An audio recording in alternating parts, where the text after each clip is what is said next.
नमस्कार आप सभी को। मेरा नाम है अशोक यादव एडवोकेट और मैं आप सभी के लिए लीगल एडवाइस पर वीडियोस अपलोड करता हूं, जो कि आप सब लोग उसको लाइक करते हैं, पसंद करते हैं, शेयर करते हैं और सब्सक्राइब भी करते हैं। अभी फ़िलहाल में मेरे पास एक फ़ोन आया और उन्होंने मुझसे पूछा कि सर ये बताइए कि जो मेरी वाइफ़ है, मेरी वाइफ़ ने मुझ पर बहुत सारे केस कर दिए, जिनमें कि सेक्शन 498 ए का कर दिया और डोमेस्टिक वायलेंस का कर दिया, मेंटेनेंस का कर दिया।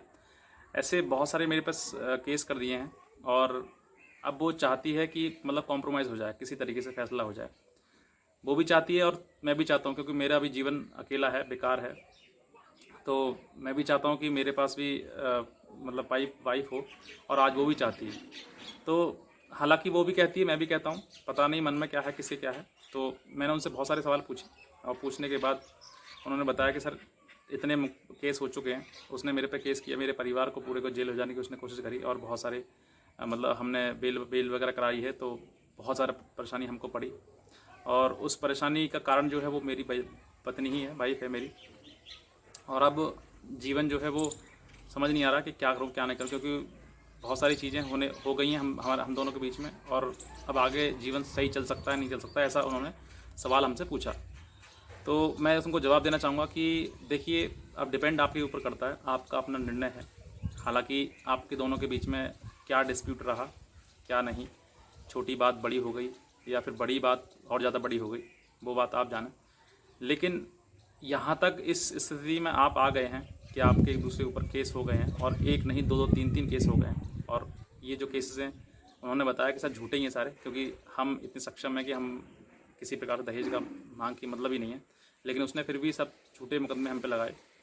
तो मैं ये कहना चाह रहा हूँ उनसे कि अगर आपके पास इतना झूठे मुकदमे आप पे लगा दिए गए हैं, तो अब डिपेंड आप पे ही करता है, आप दोनों पर ही करता है। अगर आप एक दूसरे को गलतियाँ माफ़ कर सकते हैं और एक दूसरे के साथ रहना चाहते हैं, पत्नी भी आपको माफ़ करे और आप भी उसको माफ़ करेंगे, गलतियाँ उसने ज़्यादा करेंगी लगी ने। तो अगर आप एक दूसरे के साथ में रह सकते हैं, क्योंकि एक दिन का समय नहीं है, जीवन है पूरा। और आज आपके मन में आ रहा है, कल वही चीज़ें अगर उठती हैं, आपके सामने वही चीज़ आती है कि तूने ऐसा किया था ऐसा किया, तो फिर आप फिर अलग हों तो फिर बड़ा प्रॉब्लम आ जाएगा। क्योंकि एकदम से डिसीजन लेना ये भी बहुत सही नहीं है, समय लें थोड़ा, एक दूसरे को जांचें परखें कि कहीं दोबारा इस तरह की गलती तो नहीं करेगी। तो अगर आप सेटिस्फाइड होते हैं कि हाँ वो नहीं करेगी, और आपको लगता है कि हाँ हमारा जीवन ठीक चल सकता है, क्योंकि गलती से आदमी को, गलती कब करता है तो ठोकर लगती है, जब उसको थोड़ा बहुत अकल आता है, समझ में आता है। हालांकि इन दोनों समय जो दोनों ही परिवार जो है बहुत ज़्यादा पीड़ित होते हैं इन सब चीज़ों को लेकर। और ऐसे समय पर अगर दोनों बनाना चाहते हैं, अगर चाहते हैं कि एक दूसरे के साथ हम रह सकते हैं, तो रह लें।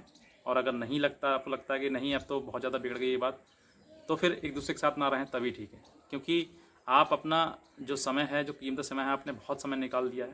क्योंकि ये लड़ाई झगड़ा एक दिन का तो होता नहीं है, ये जब कोर्ट कचहरी तक पहुँच जाती है तो साल साल बीत जाते हैं यूँ ही।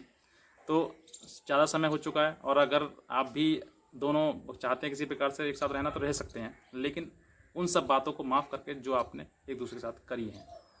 अगर कर सकते हैं माफ़ तो बहुत अच्छी बात है, नहीं कर सकते हैं तो अपना जीवन जैसे आप जी रहे हैं आगे बढ़ाइए, उसको किसी तरीके से आगे बढ़िए, ताकि आप अपना जो आने वाला समय है उसको अच्छे से बिता सकें।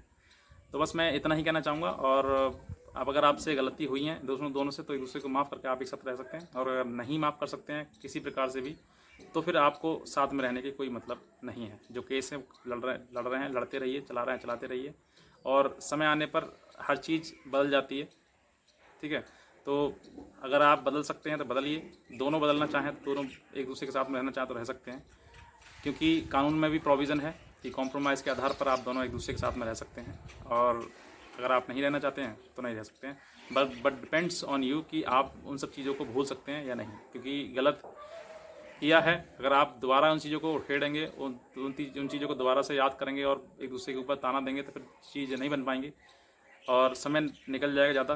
तो फिर बेहतर है कि आप एक समय सही निर्णय लें, अपने पेरेंट्स के परिवार के साथ में भी मिलकर लें, ताकि जो चीज़ें हुई हैं अगर उनको ठीक कर सकते हैं, सक्षम हैं आप ठीक करने में, तो करिए और आगे बढ़िए। तो बस इतना ही कहना चाहूँगा। बाकी आज की वीडियो देखने के लिए आप सभी का बहुत बहुत धन्यवाद, और लाइक शेयर सब्सक्राइब करते रहिए चैनल। Thank you.